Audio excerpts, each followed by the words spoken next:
Well, welcome to the Red Chair, Tina. I am so excited to have you with us today. I'm excited to be here. Thank you for having me. Absolutely. Well, so many people know you as Tina Branine, owner of the Elevated Home Group, but I really want to take some time today to just figure out, like, behind the curtain, who is Tina? Can you start us out with, like, sharing a little bit before real estate, before you started all this? Yeah. How did you get started and who were you before all that? Well, honestly, I came out of corporate America. Okay. So I had this really office space moment. I was the lead producer on our sales team, and we had all these quotas that we had to meet. And I was in like the seventh worthless meeting of the day where my job and my performance was based on sales. So I needed to be making sales. And so I literally, in front of the chairman of the board, the president, the vice president, CEO, everyone stood up, threw my crap down and said, "This is the seventh worthless meeting I've been in today. If you want me to continue to be the lead salesperson, then I need to go back and do my job." Walked back to my desk, sat there for a little bit, and just was like, I'm not doing this anymore. I'm not doing this. I'm not working this hard and trying to, everything was metrics, Sure. how many it's a lot of it pertains to real estate, like conversion and things like that. But I'm like, you guys are taking away from my time to be productive. So I just sat there and had a moment and I'm like, I'm done. So I wrote my letter of resignation. I had no plan. Wow. I had nothing and I quit that day. And every other employee that ever quit that position was walked out. Fortunately for me, they trusted me. So they kept me for the 2 weeks versus letting me walk out and try. I thought they'll walk me out, then I can go find a job or find my next career move or whatever. No, they kept me. So, because they're like, we trust you, you'll be fine. So anyway. So wow, so you had this whole moment, like. Oh, literally, I was done. Did anything like lead up to that moment before? I mean, obviously you were frustrated. It was just the expectations of the sales expectations and being the lead salesperson, and then just meeting after meeting after meeting that pulled me away from that, and then knowing I was short on my goal for the day, and I was just done. I was done working so hard building something for somebody else. And my mom owned real estate companies growing up. She was ahead of her time, for sure, as far as a woman in the real estate world, owning a real estate company. And I always looked up to her and was always impressed with what she had built. And she built it for herself, and I thought I'd never wanted to do that. I never had any interest in real estate because I saw the hours and the work that it takes to be successful. And I was like, I will never do that. Like, that's insane. But then I kind of found myself at a crossroads. So my origin story for real estate isn't very sexy, or actually kind of is. Well, I don't know if it is or not, because it was really like it was just like, I'm not doing this. I'm not working this hard for a company to build their business. I'm going to go build something of my own. And really the only thing I knew was real estate. And you bet on yourself. You took that moment that day where you're like, enough is enough. And there's got to be more to life than, like you said, building something for somebody else. Yeah. And to bet on yourself. Absolutely. Well, what happened after that, Tina? How did you decide, okay. Well, I freaked out. Yep. Because I had no money, because I was 26 years old. I had no money. So I did what everybody does, and I called my mommy and said I just quit my job. And she had connected me with a broker here in Kansas City. Who was looking to start the first transaction coordination department that Kansas City had ever seen. So this is way back in 2001. And so transaction coordination wasn't a thing. No one had heard about it. So we had to go to California even to learn, because that was the only state that was really doing transaction coordination for real estate agents. So that's how I started, actually. I started the first transaction coordination department in Kansas City. Wow. And did my very first year, 635 transactions, took them from contract to closing. So built your own business. I mean, that's incredible. 635 transactions. Yeah. That's a big business. It was. So started hiring staff, things like that. So, yeah. And then the reason I'm not naming names or saying who Yeah. did this was because it was supposed to be my business. That was our agreement. And then because it became so successful, then the company that I started that for didn't want me to own it anymore. So they wanted ownership of it. So then I found myself in the same position I was in before. So I was back in the same position of building something great for someone else when I thought I was building it for myself. So again, with $837 in my account, I quit and went and joined a team, and I was not really a team. I begged a really successful agent at the time to let me work with him because teams weren't really a thing back then. Okay. And just to let me take his sign calls, like do his open houses for him, that kind of thing, because he was too busy to do those types of things. Sure. So I became a buyer's agent kind of before buyer's agents were really a thing. And I don't even think he wanted me to do it. I just basically pressured him into it. Yeah.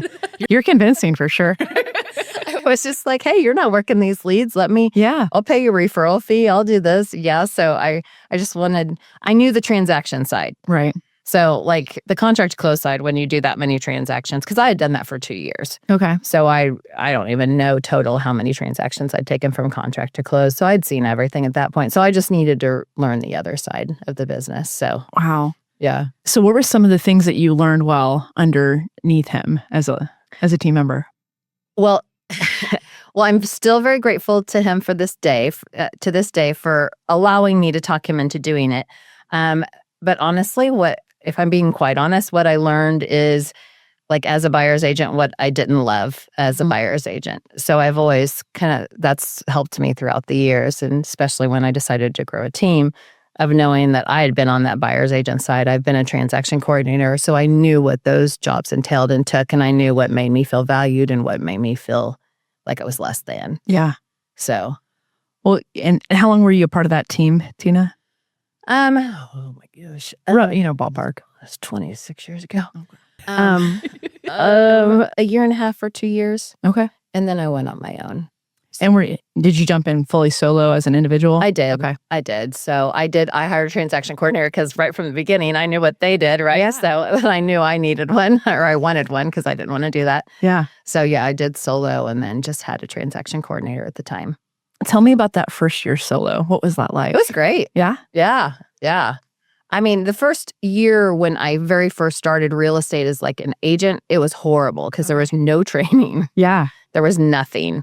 Like literally people were just giving me a high five and saying good luck. Like how I didn't get everyone sued is beyond me because I had no clue what I was doing. But I was tenacious and I was driven. So I went out and found the business and then kind of figured the rest out along the way. And thankfully there were some people that were kind enough to help me along the way.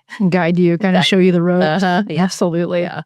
So your first couple years solo, and you hired your TC, what was that next evolution of business like for you?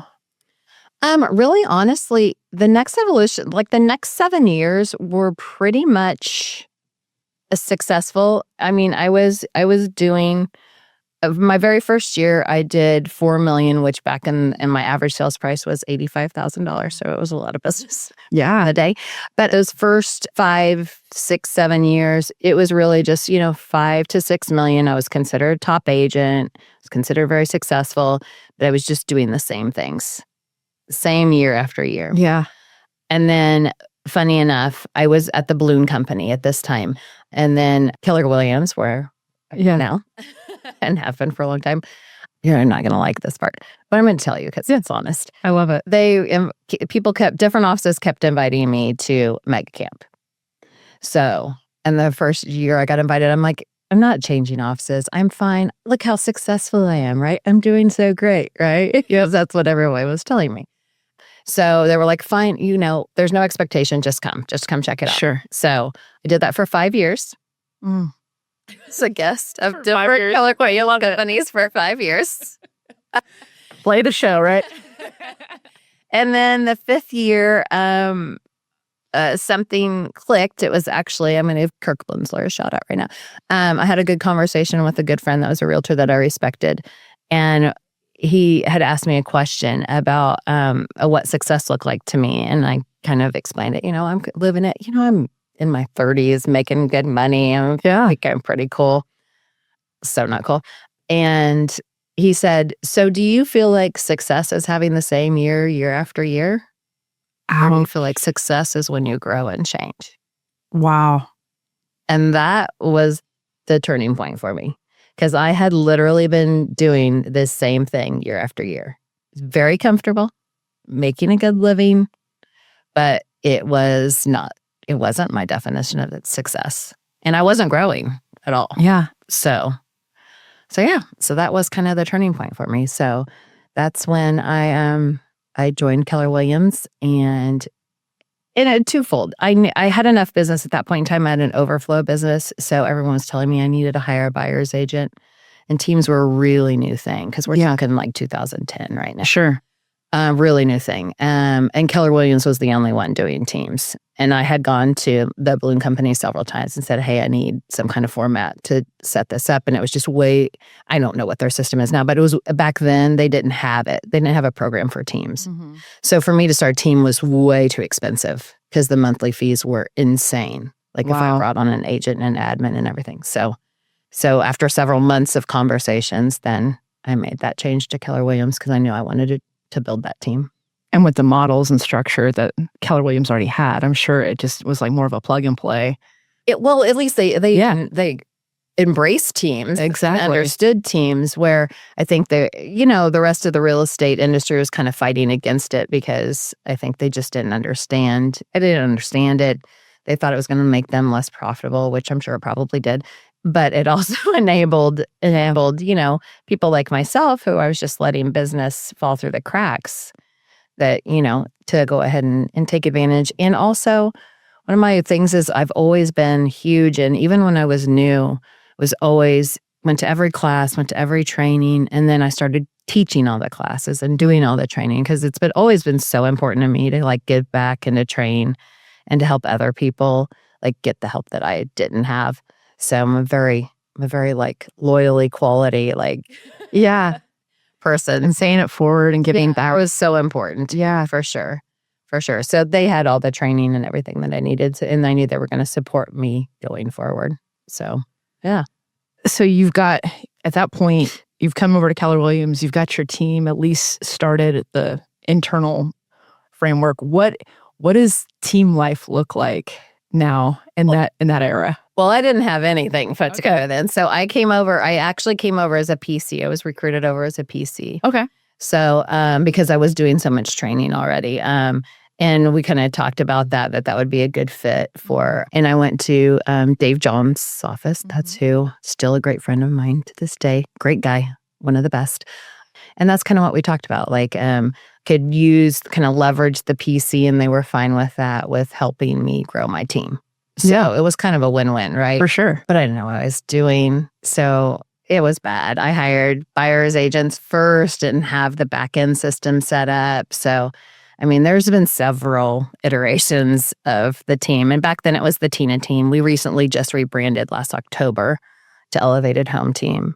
This is my first bit of advice. If you're going to rebrand, don't do it in October. We did it in October because we thought that would give us enough time. It was October, November, December, so we could launch like first of the year completely rebranded. Well, it takes way longer than that. And it really confuses the heck out of all the systems if you change in the middle of the year. So do it first of the year. Okay. 100%. Do not do it anytime other than January 1. January 1. Yeah. Now we know. Yeah, that's... If you get nothing else from this conversation, take that and run with it. Do not rebrand any other time than January 1. I love that. I love that. No, it's been horrible. Well, I love the advice. Yes. Yeah, because otherwise your past sales, everything that, like we've been fighting with Zillow, TrulyRealtor.com, tried to get everything switched over. So anyway. Well, at this point, it sounds like you've built a team. You're at least trying your first iterations of it. What advice would you give to someone who's in that, they're having the same business year after year? What does success look like at that level from your vantage point, from where you are now?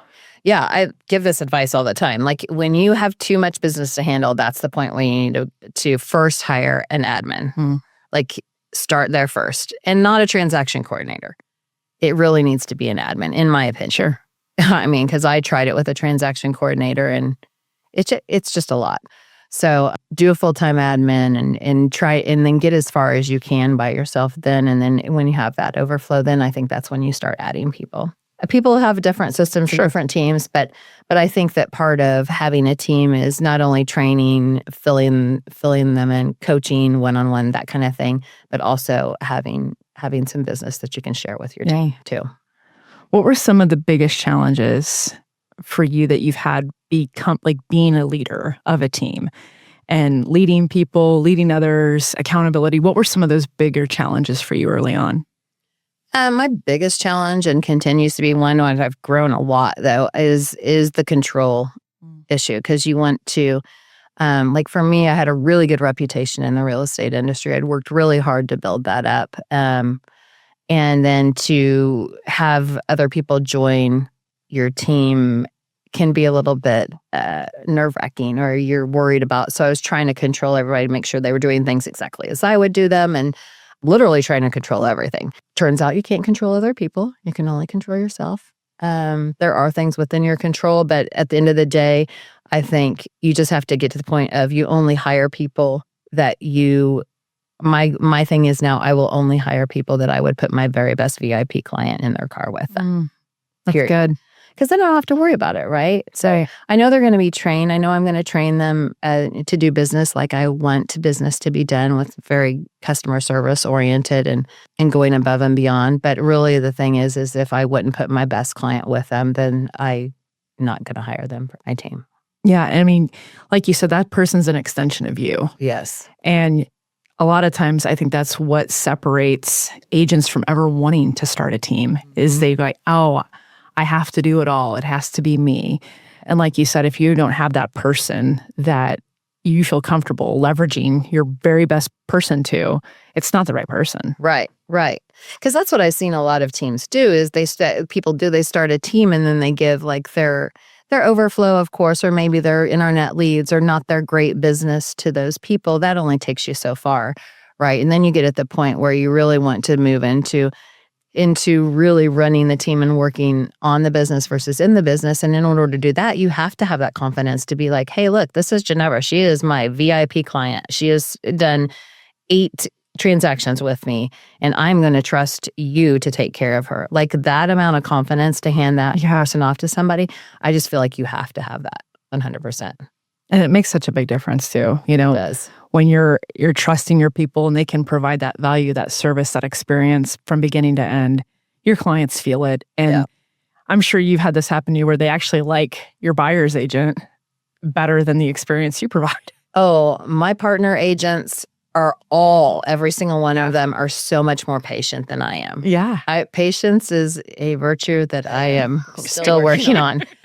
I am that high D personality, and I just want to go, go, go. So yes, absolutely. My clients are like, we love them. They're so kind. They're so caring. They take care of us. So yeah. It went from a hard transition in my head.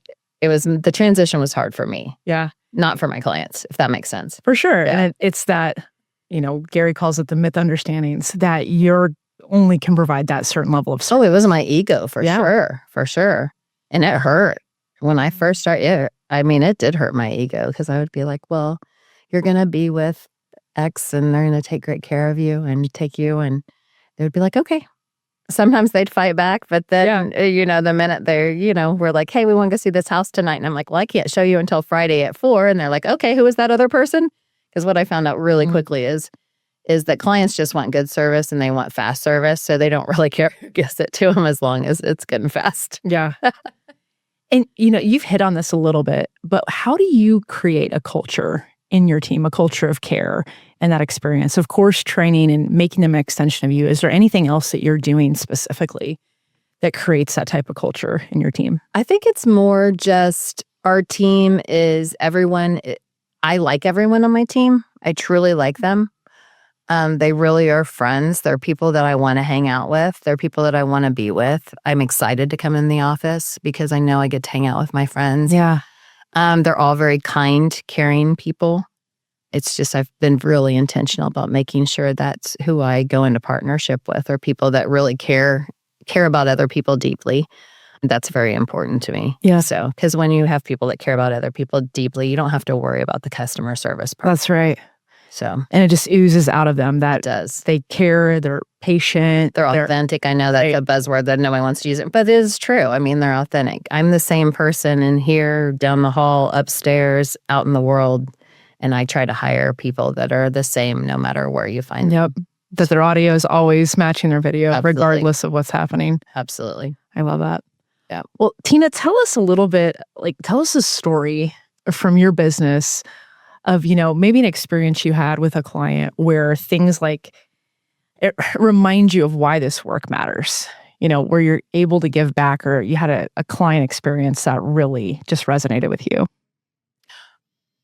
Honestly, all of my client experiences resonate with. I know that sounds like I wasn't going to cuss. That sounds like total BS, but it's true. I mean, everyone I work with is important to me. Yeah.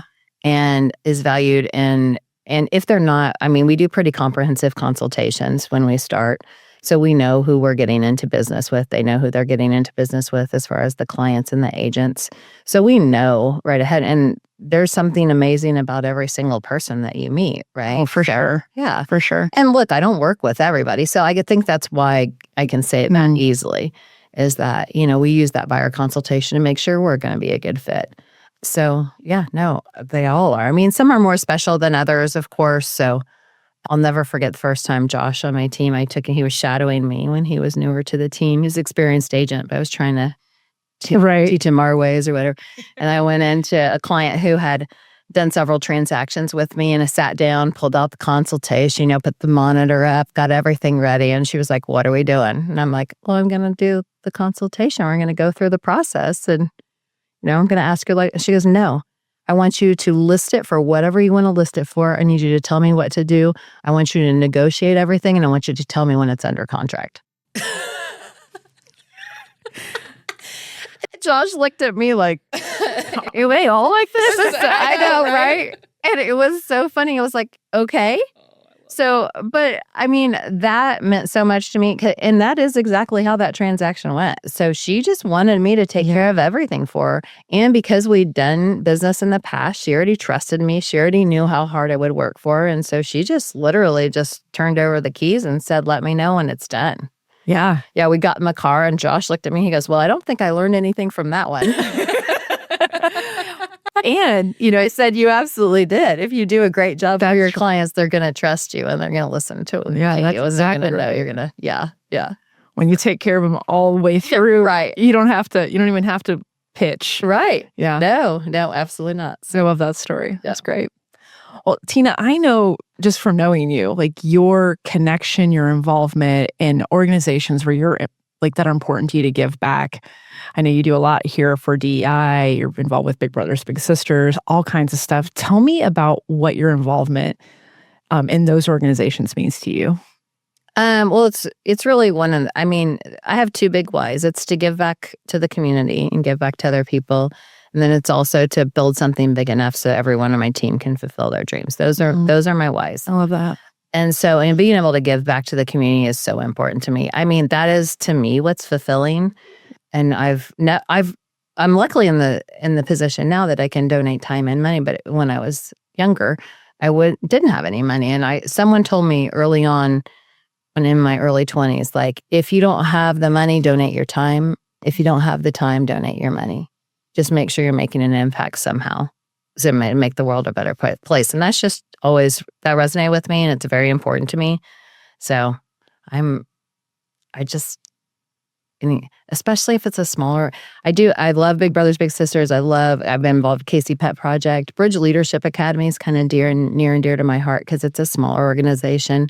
And you can make those smaller organizations, you can make such a big impact with so little. So it's just really impactful. So. And it's been beautiful just to see how the relationship's grown over the years and how grateful and thankful and just the difference we make in those lives of those kids. So I love that. It is. Yeah. So yeah, that's fulfilling to me. Yeah. So I can't even imagine a life where I'm not donating and volunteering and giving back to the community that's given so much to me. It's very important to me. Yeah. So And I mean, it's evident how you show up, how you lead, what you're a part of, and just your voice, that you're out there and you're making a difference and, you're inspiring other people to give back to in a big way. that's so nice. Yeah. Well, I love people and I like to spread love and joy. So that's what my goal is every day. It's one of my it's one of my affirmations every morning. To spread love and joy. Now look, sometimes the old bitch comes out. There's not a lot of love and joy, but I get back centered the next day and we try again. We've all got one, don't we? Right. Yeah. I love that. Yeah. Well, Tina, I would love for you to reflect a little bit. What do you think your younger self would be most proud of about the women you are today? Honestly, all the people that I've helped. Mm. So we've had all these iterations of the team, right? And I've learned a lot. I've made a lot of mistakes. But at the end of the day, I've helped. There are a lot of real estate agents in the Kansas City area and outside the Kansas City area. And a lot of agents that have started their own teams that are super successful within their own right. And I'm very proud of that. Mm. I'm very proud of that. So for a lot of them, that was their goal, they wanted to start their own team and they wanted to learn how. And I wanted to help them learn how. Yeah. So, yeah.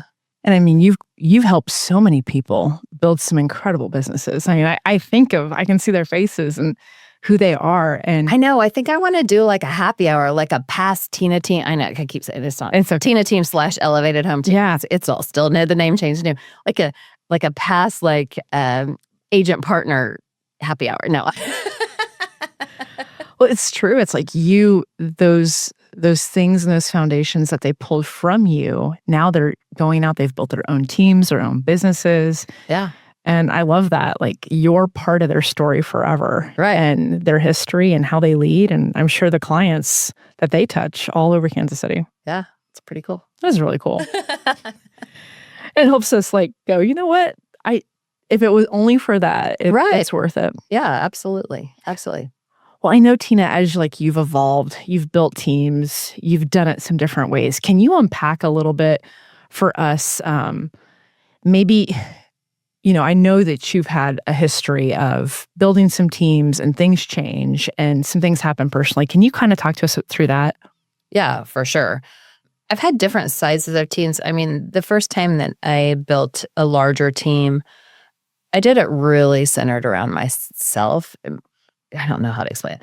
It was very Tina-centric, right? Okay. So I had my hands in everything. I was controlling everything. At that point in time, we had like 12 agents and four or five on the payroll. So, I mean, it was a big business. Yeah. Which carried a lot of pressure too, right? Sure.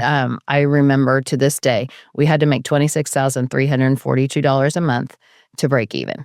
Wow. So every single month. That was the overhead for the team. That's a huge nut. It is. And it is a stressful nut, right? It was. And I think unless you own a team or you're a business owner, a lot of times building a team and owning a team, operating a team sounds really sexy. And the reality of it is, yeah, there's some really cool parts and there's some really stressful parts too. And when you're the one that's writing the check every day. And when you have months where you're not profitable, you're writing the check.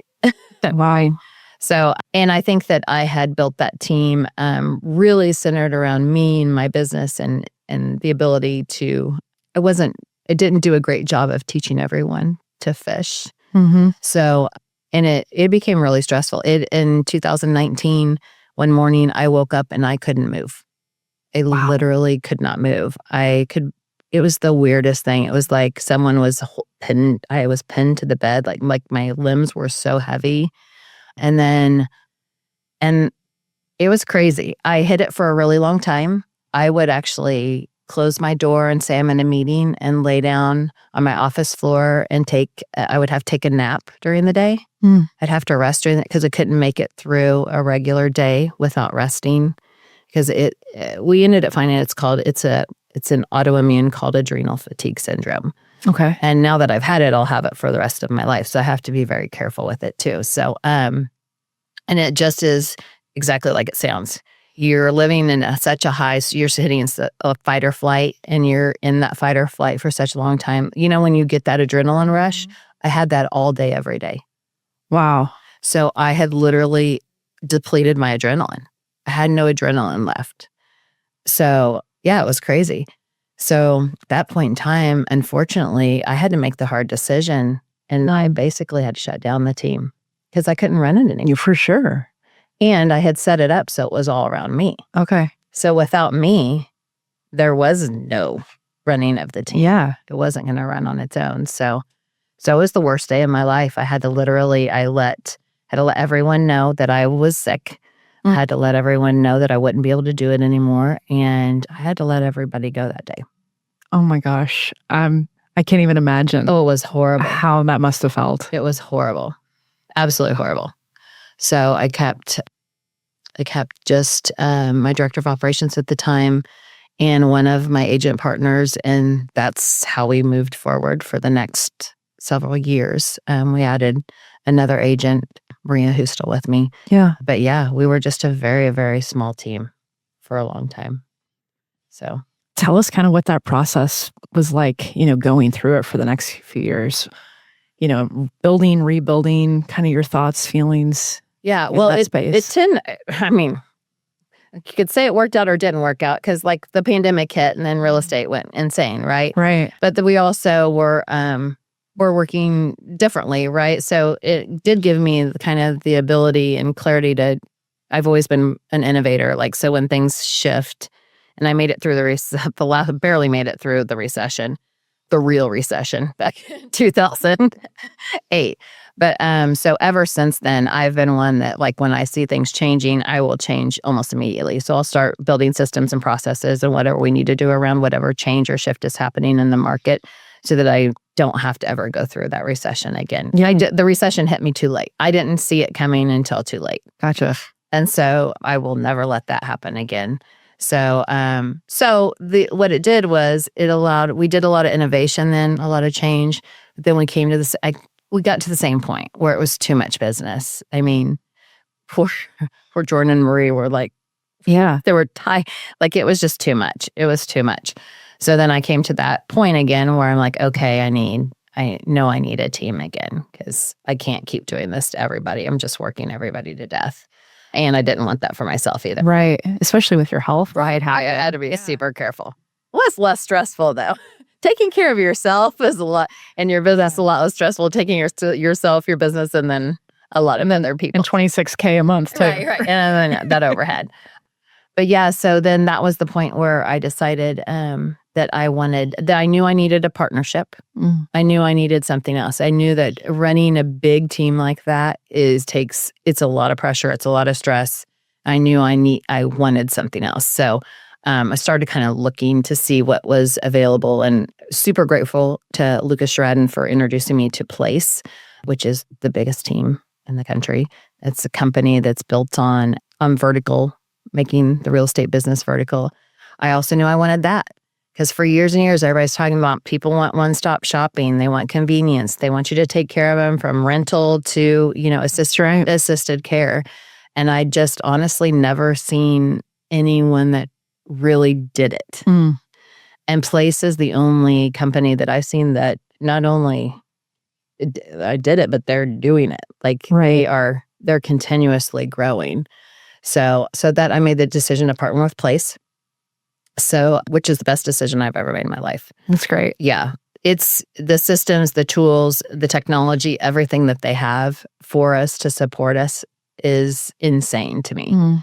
It's a lot like drinking from a fire hose, but everything's there for you. Yeah. So once you figure that out, you just take kind of what you know that you need and what you need to implement, and then just follow their systems and models because they're successful. Their models and systems are successful. I mean, to qualify to be a Place team, you have to qualify. You have to be interviewed in. It's not just like you join them thing. So the great news is when you are a Place team, you're the best of the best in the country, and you have those systems and tools. And so that has been a total game changer for me. It's allowed me to actually have a business that I enjoy. It's allowed me to have a life. I still do work a lot, but I don't work I do not work the hours that I used to. I can't work the hours they Sure. right? Right. So that's one of the reasons I partner with them is I knew that I needed that partnership. So because I'll work myself to death. I will. That's just how I'm wired. Yeah. But I knew I needed that partnership so that I could offload some of those things that I shouldn't be doing. They do my P&L for me. They do our marketing for us. They have a legal team. I mean, there's just so many things that just is taken off my plate. Sure. And then you don't have to create the system for it or figure it out I don't. and top people they're not good at that stuff. They're Right. good at people. Right. And they have everything for you. So as we bring new agents in, our experienced agents in, all they have to do is plug in. Yeah. And it's all there for them. And we, because Place is building, the other thing that I love about them is they aren't partnering with companies. They're buying the companies so that they are controlling like the customer service, the customer care, the level of service we're getting for our clients. And I love that because they have so much control over how that looks. And then also because we get the on steroids version of whatever that company provides. Oh, sure. While everyone else gets like everyone else gets the standard package, we all get the premium package. Hey, membership has perks, right? Absolutely. So I love that. So that's been a game changer for me, for sure. And I'm 2 years in with Place right now and fully on board and full steam ahead. Well, it sounds like it's working and you've got some additional leverage back. And Absolutely. Your time and your health are what's most important too, and your relationships. Yeah, absolutely. I mean, people actually see me now. I actually go to dinner with people or play golf every once in a while. It's crazy. And it's those things too that really those moments that matter most, that really make life worth living. And sometimes as a competitive person, highly driven and successful, it's easy to lose sight of that. It really is. It really is. Or lose sight of why you built the team in the first place. I mean, I think you have to have a clear vision on why you built the team, and then you build it so that you can help other people. It also is so that you're not working 12-hour days because you can't service all that business at that point. So reminding yourself that, hey, you did this for a reason. Yeah. So, take Tuesday off and go play golf, or you don't have to work every evening or every weekend. So it's a different mindset for sure. And making a bigger impact, for you, I know last year, the Big Brothers, Big Sisters, and some of the things that you were able to give back to and be involved to really stretch, your reach. Yeah. And pouring into those kids that you'll have no idea, right, like 3 years from now, what those moments mattered, how they really impacted them. Yep. It's been really cool. I've been very lucky to be asked to be involved in a lot of really cool things. Yeah. So what are you building now, Tina, that excites you the most? Really, honestly, just focusing on and pouring into my partners, my agent partners. So, and growth for sure. So, because we kind of rebuilt a little bit. So we're kind of exponentially growing right now. So we doubled what we did year over year. And then our goal is to double again this year. But doing it in a very healthy way where everyone feels supported, everyone has lives. I mean, that's a lot of, we focus on production. We have we have a lot of systems. Yeah. We have a lot of structure on our team for sure. And that's not for everybody. I get it. But I do feel like if you want to be a successful real estate agent intentionally, that you need to have structure and systems in place and have to have a routine. And we definitely do have those things kind of to the nth degree. Yeah. But I love that. There's a system for everything. There's a tool for everything. If there's anything you want to do, we have it, right? So, but in that vein, I want to also make sure it's done in a healthy way so that my agent partners are also living their best lives and they're not working 80 hours a week and they are taking time with their families, going on vacations, doing the things that help fulfill them, like personally and emotionally. Because mental health is just as important as physical health for sure. That's right. Yeah. And to step back, and I'm sure you can see it now after going through so many different itinerations of teams of how making sure your people are supported, taken care of, because you're supported and taken care of. Yeah. And and everybody's supportive. We all help each other.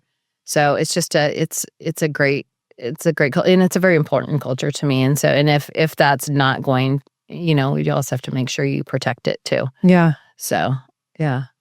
It's a very cool thing when you can get it, and it's a very hard thing to keep it. If that makes sense. Absolutely. Yeah. Yeah. It's special because you can just feel it. There's an energy, there's a synergy, a camaraderie, but you sure know when you don't have it. Yep.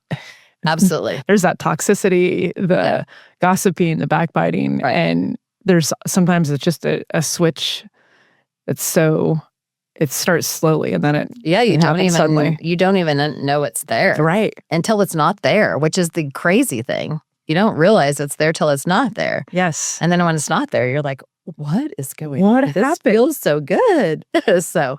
But my agent partners do a really good job. Part of our interview process, the last part of the interview process, is whoever wants to join us meets with all of them, and they can ask them any questions they want, and the person that's interviewing us too it goes both ways. I leave the room, I'm not there. They can talk about anything and everything they want to talk about, and boy, do they! Some of the things I've heard they've talked about, I'm like, what?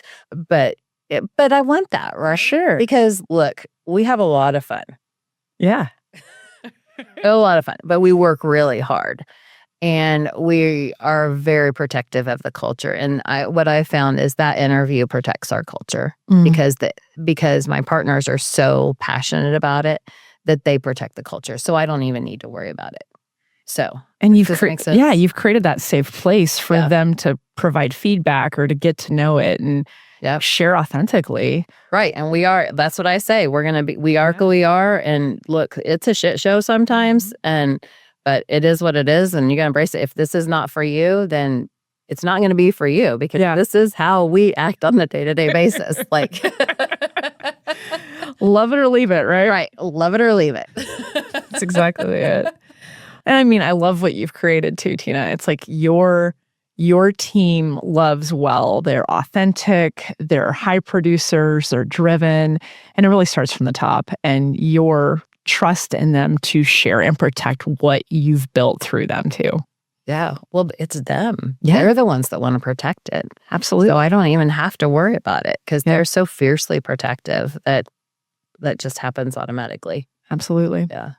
Well, Tina, tell me, what legacy do you hope you lead? Not just as a top agent, because you've built an incredible business, but as a leader, as a mentor. Honestly, the most important thing to me is for people to walk away feeling empowered, feeling like they were supported. That's one of the main reasons that I developed a training program called Agent Kickstart. And it was a passion project for me, really. And it was born out of the poor training that I'd received along the way as a real estate agent. So it was very important to me to build something that was on demand, that they could have anytime, that had everything that they needed to have a successful real estate business. And to just say, hey, look, this is what you need to do on a daily basis. If you do this, you will be successful. Right. Period. You will be. 100%. It's proven. But that being able to help people in that capacity, because I can't tell you, hundreds of agents have reached out to me and told me that they've changed their lives, that they're only successful because of Agent Kickstart. And like that's the fulfilling thing. It's just things like that. That's so fulfilling to me. Being able to see my partners live their dreams, being able to give back to the community. That's what I want my legacy to be. I want my legacy to be that she was someone who gave back. So I love that. And you totally have, seeing and experiencing firsthand, like what you've built, what you've done, and what you continue to be involved in every day is just a testament of who you are and the character you have. Well, thank you very much. Of course. I love that. Well, Tina, what advice would you give to someone who maybe is where you were? They're a top agent, they're running a big team, and they're getting burnt out, their health is suffering, in that valley season that you really had. What advice would you give to somebody who might be in that same spot? The best advice I can ever give is don't make a change out of the stress. Don't make a change or don't build a team or don't do anything out of overwhelm. Overwhelm's a better word for it. Because when you're overwhelmed, you make bad decisions. That's right. So I think the thing is take a step back, reach out to other people who have done it, because the people when people ask me for my advice, I'm like, let's grab a coffee. I will tell you all of my failures because that's what you need to know. You need to know the failures. And you need to know, and the thing also is important is find a team or find a leader of a team that is operating their business in the same way you want to. Because there's different sorts of teams. Like we're a very database sphere driven team, right? Around client events, things like that, which is just me because that's like I want to love on you and you're going to send me all your business and you're going to use me over and over again. But for other people, it's leads. It's, there's so many different ways that you can build a team and build your business, and they all can be super successful. And there's several ways you can be happy too. So I'd say find a team that you want to model after, and then find a leader of that team that's not leading with ego, that's really going to lead like with a servant heart and going to be able to share with you what not to do. Because the what not to do's are honestly more important than the to do's. That is so true. So true. The gold is almost. I wish someone would have told me, do not name the team after yourself. Because now here we are going from the Tina team to Elevated Home Team, which is so much better. I love it so much more. It gives my business partners on my team ownership of the team. Like before, everyone was like, where's the Tina all the time? It was like, who cares? But so, I mean, just little things like that, I think that are so important I just wish someone would have kind of grabbed me by the hand, or there would have been someone to help me make decisions the right way. So I made decisions based on a lot of people that I admired without knowing them. And had I known them, I probably wouldn't have taken their advice. Does that make sense? Absolutely. So I think there's a lot of people running a lot of big, powerful teams that aren't making a dime. And at the end of the day, it's really about it's about profitability. You're running a business, how to run a business. And there's so many teams out there that just aren't running businesses. They just want their name up there for we sold this amount of volume, but at the end of the day, they're going broke in the background. That's it. Stressed out, and they are living very unhealthy, unhappy lives. Yeah, that makes me super sad.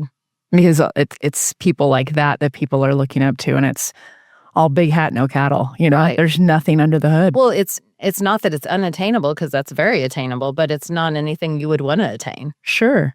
No one gets into real estate to not make any money. Right. To walk across and get an award, and then in the background, you're 2 months away from filing bankruptcy. I know a lot of people that run teams that are in that position, and that's just a horrible place to be. It really is. So that's my best advice. Find someone, get to know the person that you want to model your business after, and make sure that's a person you really want to model your business after, and then go from there. So good. Well, thank you, Tina. Sure. Well, thank you for your authenticity, your vulnerability, unpacking some of your struggles. If people want to reach out to you, if they want to find you on socials or get in touch with you, what's the best way for them to learn more? Well, Elevated Home Team. So we're elevatedhometeam.com. If you search me, you're going to see the Tina team everywhere, because it was 20 years of the Tina. Yes. It's like a cockroach. It's like every time we think we've got them all found, and then there's another one that pops up. So, but you can find us anyway. So, and if you ever need advice or want to know about what things not to do, I'm always willing to share those things. And if anyone wants any information about place, because I know it's a little bit confusing. It was super confusing with me when Lucas first started talking to me about it. And I'm like, well, what are you talking about? And it is because it's so robust. Yeah. So it's so hard to understand. And it's so hard for me to even explain. So, if anyone wants to reach out and find anything about place or how, my advice on what not to do, you can always reach me at tina@elevatedhometeam.com. I love it. Any other final words of wisdom, Tina, you want to leave with us today? Just be nice, be kind. If you lead with kindness, the rest will come. I love that. Well, thank you again for your time, Tina. We really appreciate you. Okay. Thank you for having me. You bet. Thanks. Bye.